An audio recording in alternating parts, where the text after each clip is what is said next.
Një përplasje fort ligjore duket se po nis mes Gjesti dhe Onima, pas akuzave të rënda që artisti ka bërë publikisht për shkelje të drejtave të autorit. Këngëtari ka njoftuar se, pas konsultimeve me ekipin e tij ligjor, do të dorëzoj kallëzim penal ndaj kompanisë, stafit dhe bashkëpunëtorëve të saj, duke pretenduar se janë firmosur dokumente dhe kontrata pa dijenin dhe pa miratimin e tij. Sipas deklaratës së artistit, kontrata e dyshuar lidhet me të drejtat e autorit për të gjitha veprat e tij muzikore. Çka e bën këtë çështje edhe më të rëndë? Nëse këto pretendime rezultojnë të vërteta, atëherë bëhet fjalë për një shkelje serioze që prek jo vetëm interesat financiare të artistit, por edhe kontrollin e tij mbi krijimet dhe karrierën muzikore.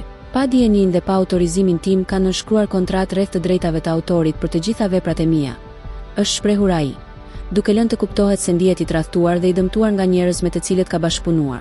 Kjo situatë ka ngritur shumë pikë pyetje mbi mënyrën si menaxhohen kontratat dhe të drejtat e artistëve në industrinë muzikore shqiptare.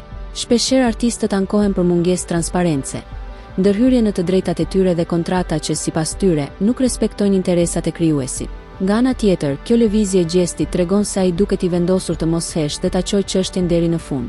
Ai ka bërë të ditur se do të jetë i hapur për mediat dhe së bashku me avokatin e tij do të jap sqarime të detajuara për gjithçka që ka ndodhur.